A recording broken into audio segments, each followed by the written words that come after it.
Welcome back to English Made Interesting. Today we'll discuss the lesson The Portrait of a Lady by Khushwant Singh. Khushwant Singh was an Indian author, lawyer, diplomat, journalist and a politician. His experience in the 1947 partition of India inspired him to write Train to Pakistan in 1956, which became his most well-known novel. He was born in Punjab, in India. He was awarded LLB by the University of London. As a writer, he was best known for his trenchant secularism, humor, sarcasm, and an abiding love for poetry. He served as the editor of several literary and news magazines as well as 2 newspapers. He also served as the Member of Parliament in Rajya Sabha, the upper house of the Parliament of India.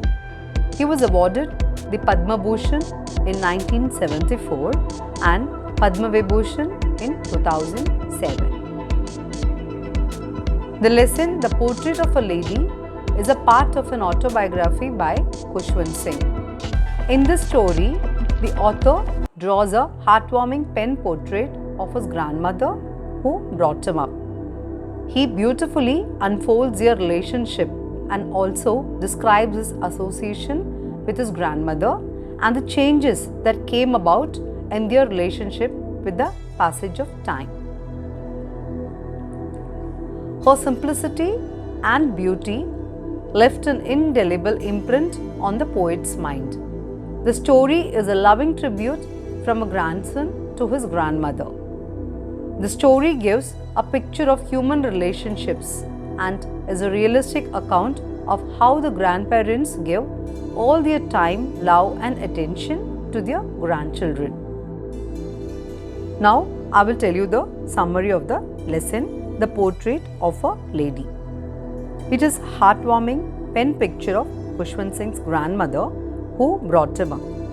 The author describes his association with his grandmother and the changes that came about in their relationship with the passage of time. Her simplicity and beauty left an indelible, that is something which is lasting, the image that cannot be removed.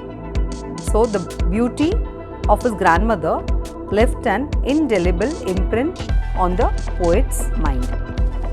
Khushwant Singh's grandmother was short, old, fat and slightly bent and hobbled around the house telling the beads on her rosary. Telling the beads or saying or counting the beads, which means telling the prayer by counting the beads on her rosary. He had seen her look the same for 20 years and to him it seemed that she was really old and could not grow older. It was difficult for him to conceptualize that she could have been young and pretty, to believe that she had a husband. His grandfather's portrait hung on the wall of the drawing room. He looked very old and had a grandfatherly look. Looking at his portrait, one could visualize that he had many grandchildren. But one could not imagine him in his youth with his wife and children. When Khushwant Singh was still young, his parents left for the city, leaving him to the care of his grandmother. They were good friends. She woke him up each morning, bathed him, dressed him and fetched his wooden slate which she had already plastered with yellow chalk.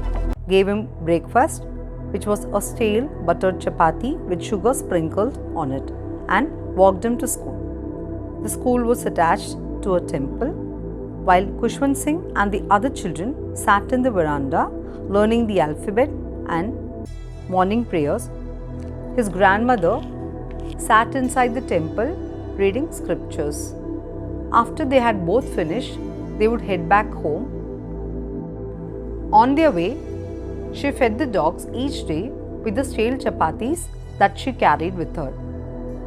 When the writer's parents had settled in the city, they sent for them. This proved to be a turning point in their relationship. The only thing that remained unchanged was their common bedroom. She could not accompany him to school as he went by the school bus. Now, he went to an English school where they taught science.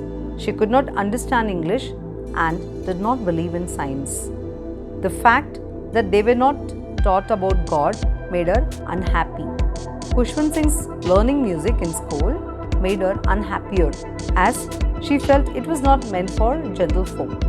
Her communication with him deteriorated further, but it was when he went to the university and got a separate room that even this link was snapped. When the writer was going abroad, she went to the railway station to see him off, but did not speak a word, only kissed his forehead. The writer believed this was their last physical contact as he was going away for 5 years. But she was there when he returned and was delighted to see him return. In the evening, she collected the women folk from the neighborhood and played the drum and sang for hours just to welcome her grandson. For the first time, she missed her prayers. She was then taken slightly ill. The doctors reassured the family that there was nothing to worry about her health, but she stopped talking. She said her end was near. She began to tell the beads of her rosary and her lips moved in a silent prayer before she died. After her death, her body was laid on the floor, covered in a red shawl. Thousands of sparrows came and sat quietly all around her body. The writer's mother threw breadcrumbs, but the sparrows took no notice of them. After her cremation, they flew away without touching the breadcrumbs.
Hope you find it useful.